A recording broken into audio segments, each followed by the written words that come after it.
Indonesia berhasil menjadi juara umum ASEAN Para Games 2022.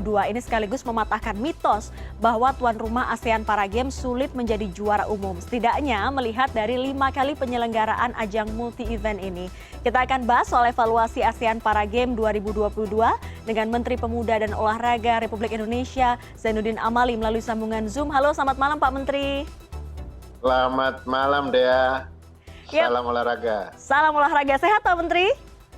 Alhamdulillah sehat. Alhamdulillah. Sekarang sudah kembali berkantor di Jakarta lagi. Iya, akhirnya berkantor di Jakarta lagi dan kita akan bahas soal evaluasi ASEAN Para Games. Memang ini banyak masyarakat yang tersenyum gembira karena Indonesia berhasil menjadi juara umum ASEAN Para Games 2022 dengan memperoleh lebih dari 400 medali. Apakah ini hal yang atau fakta yang mengejutkan bagi Pak Menteri? Mengingat ini 5 kali penyelenggaraan yang lalu tuan rumahnya belum bisa jadi juara umum, tapi Indonesia bisa. Ya, saya kira itulah Indonesia ya. Saya kalau ditanya terkejut, saya tidak begitu terkejut kalau kita juara umum. Yang agak terkejut target medali emas 104 jadinya 170-an lebih di atas. Itu saja. Kalau juara umumnya saya enggak, karena di tempat lain saja kita bisa ya. Terakhir di Kuala Lumpur, Malaysia 2017, walaupun kita bukan tuan rumah, tapi kita bisa jadi juara umum. Apalagi kalau kita tuan rumah. Jadi memang persiapan dan target yang sudah disampaikan oleh NPC, kemudian oleh CDM, itu kita hitung betul. Jadi kalau untuk juara umum memang dari awal sudah ditargetkan dan memang ke arah sananya ada. Apalagi sejak Perpres 86 tentang desain besar olahraga nasional, bahwa target utama kita itu adalah Paralimpiade. Di tingkat Asia dan Asia Tenggara itu kita jadikan sebagai sasaran antara saja.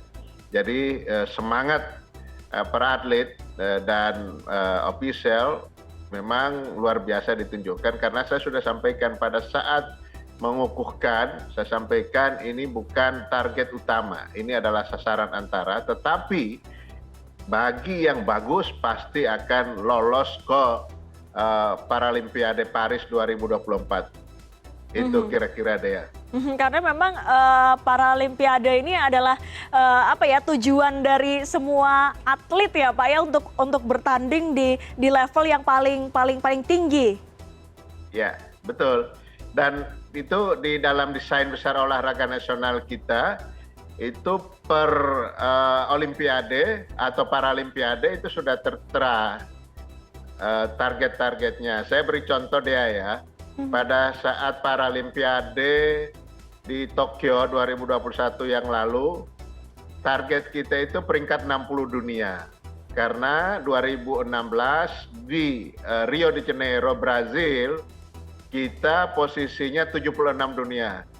Tapi luar biasa capaian yang ditunjukkan oleh atlet-atlet para games kita. Sekarang kita berada di posisi 43 dunia. Jadi target 60 dapatnya 43. Target 104 emas di para games yang baru selesai itu dapatnya 170-an lebih. Gitu. Jadi luar biasa ya, prestasinya selalu melebihi dari target ya, termasuk soal ASEAN Para Games. Tapi ini Pak Menteri, ini pertanyaan yang sebenarnya menyentil masyarakat. Di level Asia Tenggara misalnya kita bicara soal ASEAN Para Games, ini kita menjadi juara umum. Tapi di olahraga atau di multi-event SEA Games kita cukup sulit untuk menjadi juara umum. Apa yang sebenarnya terjadi? Pak Menteri, mengapa para atlet atau atlet para games ini jauh lebih bisa bersaing setidaknya di level Asia Tenggara dibandingkan dengan atlet lain?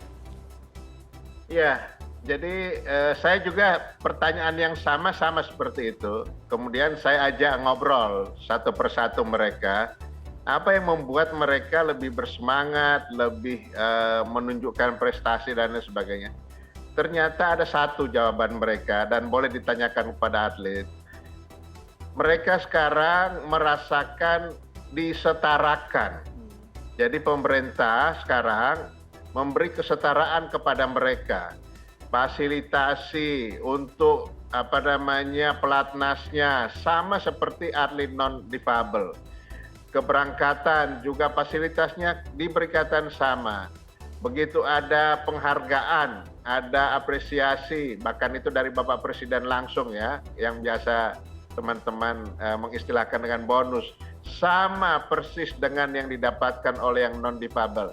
Jadi itu mereka rasakan bahwa sekarang pemerintah sudah memberi kesetaraan kepada mereka sehingga yang mereka harus jawab penempatan posisi setara dengan yang difabel itu mereka harus tunjukkan bahwa mereka mampu.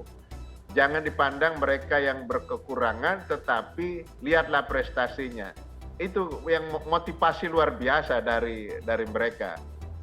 Itu dia. Termasuk soal fasilitas, bagaimana Pak pemerataan fasilitas untuk atlet difabel ini seperti apa? Apakah di kota-kota tertentu juga akan dibangun fasilitas yang sama seperti atlet non difabel, misalnya membuat seperti PPLP begitu di daerah?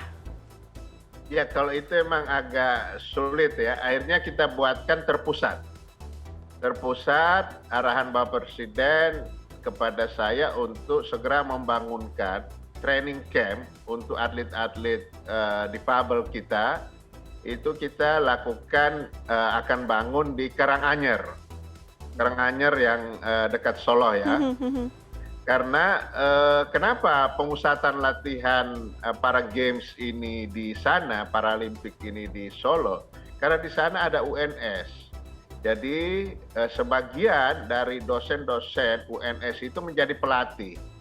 Kemudian sport science yang menjadi pendukung untuk keberhasilan mereka juga ada di Fakultas Keolahragaan Universitas 11 Maret. Itu kemudian di sana kan ada rumah sakit ya, Dr. Suharso, yang untuk kita tahu peruntukannya berbeda dengan rumah sakit umum lainnya. Nah, hal-hal yang seperti ini yang akhirnya kita putuskan untuk pemusatan latihan nasional harus tidak boleh jauh dari perguruan tinggi dan rumah sakit yang dibutuhkan itu. Itu rencananya kita akan bangun di dekat Solo untuk pemusatan latihan, tetapi sementara ini memang masih di Solo ya, karena belum ada training camp sendiri. Kita akan lakukan sesegera mungkin. Baik, akan ada pemusatan latihan, kemudian juga atlet disabilitas ini diperlakukan setara. Pak Menteri, boleh diberikan pesan mungkin bagi teman-teman difabel yang ingin juga berprestasi di bidang olahraga supaya mungkin bisa terinspirasi dengan prestasi teman-teman lain. Ya, kepada saudara-saudara kita yang punya kemampuan berolahraga tetapi kondisinya mereka difabel, saya menyampaikan kesempatan sangat terbuka buat kalian untuk bisa berprestasi di bidang olahraga. Karena apa? Karena target kita itu sama dengan yang non difabel. Di dalam DBON, saya besar olahraga nasional, targetnya itu 100 tahun Indonesia merdeka, atau tepatnya 2045 kita mentargetkan peringkat 5 dunia. Baik yang untuk Olimpiade maupun Paralimpiade. Jadi masih jauh dan terbuka lebar kesempatan mereka.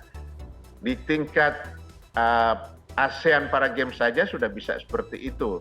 Sehingga ini bisa memotivasi bagi yang belum masuk dan dia punya kemampuan berolahraga di cabang-cabang olahraga apa saja yang dipertandingkan, itu kita beri kesempatan dan harus termotivasi dengan prestasi yang ditorehkan oleh saudara-saudara mereka di ASEAN Para Games ke-11 di Solo yang baru saja kita tutup itu. Baik, ini mengajak semua teman-teman difabel yang punya minat dan juga punya bakat soal olahraga. Ini ada pintu yang dibuka seluas mungkin untuk bisa bergabung, berprestasi bersama. Terima kasih Pak Menteri sudah bergabung bersama kami pada malam hari ini. Terima kasih Dea. Terima kasih. Salam olahraga. Salam olahraga.